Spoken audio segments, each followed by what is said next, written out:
Nothing to put up, no. Oh, okay.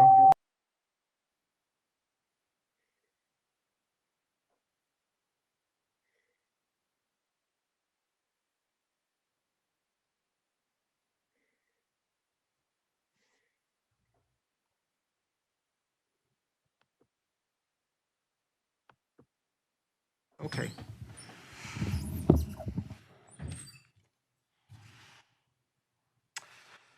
All right, I think we're ready to go. And for those, and Dr. Bonaparte, I know you as a member, do you have the screen? Can you see everything, the chambers here? Yes. Okay, good. All right. Well, thank you for your patience, everyone, and welcome to the City of Port Washington Joint Review Board. This is a meeting number 1 for the proposed amended TID number 3 in the City of Port Washington. So as such, this is essentially an informational meeting for the Joint Review members. And let me just take a roll call and we can probably, this is actually the same crew as last time, more or less, but I see everyone is here. And I'll just start going down the agenda right now. We need minutes from the 2019 meeting. Looking at the minutes, I think everyone that is on the Joint Review Board today was at that meeting.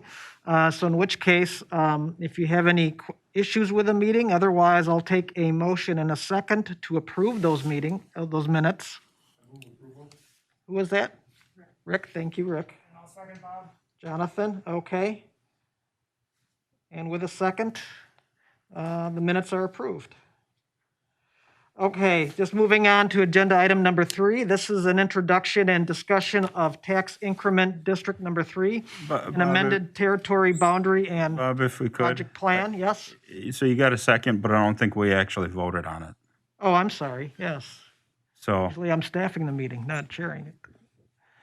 All right, with the motion to approve the minutes, all in favor? Aye. All opposed? All opposed. Okay. So this is TID number 3. The map of the TID, both the proposed and existing, are in your packets. This is to accommodate a revised version of the Cedar Vineyard mixed-use subdivision located on South Lakeshore Drive. It is just kind of a refined version of the previous one from 2015. It's about 40% of its size. And the TID proposal we're looking at is essentially for the utilities on Lakeshore Drive. This is also to include a winery, public open paths along the lakefront. And I think what I'll do is, I don't know, just a summation of the TID. Christy, did you want to just summarize the TID real quick? Yeah, I can walk through kind of what the changes were from the last time. This plan is very similar to the one that was approved in 2015. But if you have your amended project plan in front of you, I can just walk through a couple of places in here where we and highlight what those changes are. On page 5, there is a map, just to refresh everyone's memory on where this map shows the existing boundaries of TID number 3. And originally, all of the property east of Lakeshore Drive was going to be Cedar Vineyard and some conservancy areas, and then the winery was going to be on that parcel to the west, kind of that southern parcel sticking out on the west side, on the southern end of that. And if you flip to the next page, this shows the proposed new boundaries of TID 3. And there's just one parcel being added and one parcel subtracted. So that parcel that was going to host the winery is going to be subtracted from the boundary. And then if you look north of there, there's a little, about a 3.8 acre parcel that's going to be added on the west side of Lakeshore Drive. So that's where the new location is going to be for the winery. So those are the two changes in the boundary that are being proposed. And then if you look, the next page, the following page, shows existing uses and conditions within the district. So that shows what was the original planned layout for Cedar Vineyard. You can kind of see that on this map with the areas in pink being where the vineyards would be, and the areas in yellow where the residential lots would be, and so on.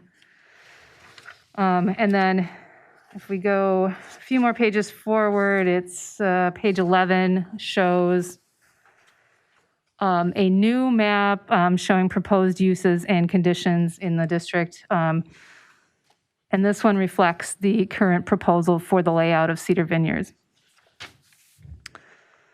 And then I'm going through this kind of briefly, quickly, but if anyone has any questions, please feel free to stop me. Yeah. I'd like to get one clarification, going back to, I see where we eliminated an area, come back to page, was that 5? Mm-hmm. And then on the next, but I don't see where you said the one was added on the north. Okay. Yeah, I'll just point that out. It's, okay. It looks like, oh, okay. I got it. Thank you. Thanks, Tom. Yep. Okay, so, yeah, and if you look on page 11, you'll see that that is planned for commercial uses on that map, where the winery would be. And then in terms of the other change, I guess, is in terms of project costs, and the table showing project costs is on page 15 of the plan.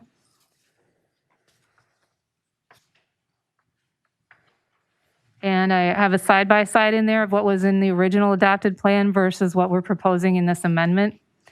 And you'll see that it's pretty similar to what was originally adopted. The infrastructure costs to extend utilities to Cedar Vineyard have increased a little bit because we adjusted those figures for inflation. And because of the inflationary increase in costs, did eliminate a couple of items here, like there was some additional 8-inch gravity sewer, and I believe the water main is a little bit, we've got a little bit less water main in there. And a lot of that has to do with just the more compact nature of the project at this point in time. So that eliminated some of those. And then going down the page, you'll see that there was some dollars in there for some redevelopment and development in the existing industrial park. And at the time, there was plans for construction forms to purchase some property from the Ozaki Sports Center and expand. That has not occurred, but we still look at that existing industrial park, and there are some potential opportunities for redevelopment or expansion on some of those properties. So we did leave that $950,000 in the project plan as a budget that could be used if there's an opportunity for the city to provide some development incentives. Christy, is that the land that's right on Lakeshore Road there? That doesn't, yeah. Where, Well, let's see, if we go back to page 11 and show you on the map. So it's, it's kind of on the, well, it's not on the corner. It's these two properties south of Maritime Drive. Yeah. Yeah, there's those two properties, there's some existing space there that could accommodate some expansion, and they're relatively low property value per acre compared to other properties. So we just wanted to leave that in there as a potential, that, and you'll see as you read the project plan, the idea there is that anything that's done with that would be on a pay-as-you-go basis, where instead of the city upfronting the costs, it would be that the city would reimburse somebody through tax increment that's generated from that. So that's the concept for that. thanks. And then there's also, the project plan shows extension of sewer west along Maritime Drive that could accommodate some expansion of the industrial park. And so that, we haven't changed anything there. That's still in the project plan as well. So overall, you're seeing a real modest increase in the project plan budget here from $7 million $666,666 up to $7,705,000. So pretty modest change there. And then, of course, we just updated everything in here to show what's been happening to date from the date of creation through 2020. So you can, I don't think we need to go through all that right now, but there's been a little bit of an increase in property value, and a couple of properties have developed since this was created, but nothing too major going on yet, so.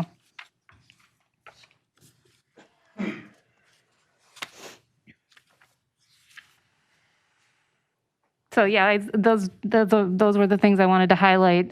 Happy to answer any questions. Obviously, we'll have time to read this and digest it before the Joint Review Board comes back again to formally act on it.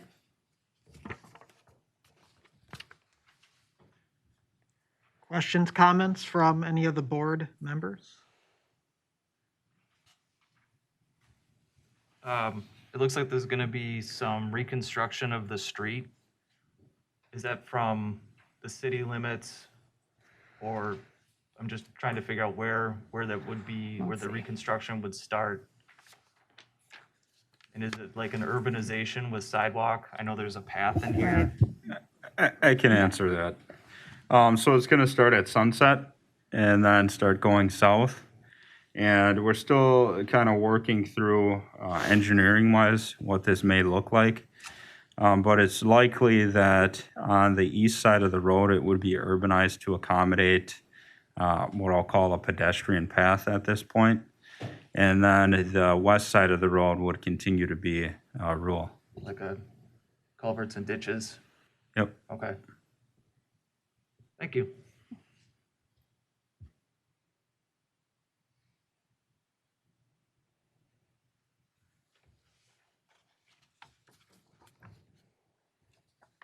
Anyone else? Hands off. Anyone else? Questions, comments from the board? Okay. All right. With that, then, I think we'll just discuss the calendar and future meetings. Again, to reiterate, this is Joint Review Board number 1. It's an informational meeting. And then should this plan, this proposed TID plan and territory amendment, it'll go to Plan Commission actually tonight for the project plan. And then following Plan Commission, it'll go to the Common Council to approve the resolution to create the amended district. And then following that, we will come back to this group here in which everything is finalized.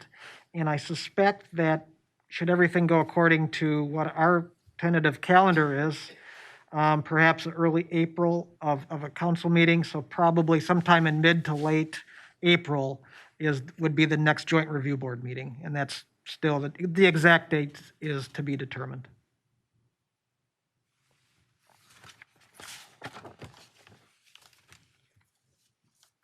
And with that, unless anyone here has questions, I guess we can just move over to adjournment. I'll move to adjourn. Jonathan? I'll Alderman I Whiteman? second Alderman? Bonaparte from MATC. Oh, I'm sorry. Okay. Dr. Bonaparte, and with that, thank you, members, for your time. We get a second, correct, Dr. Bonaparte? And I'll call this meeting adjourned. Thank you so much. Thank you so much, and thank you for all your accommodation. Be safe. You as well. Thank you, and thanks for your patience on getting us hooked up here. See you in April.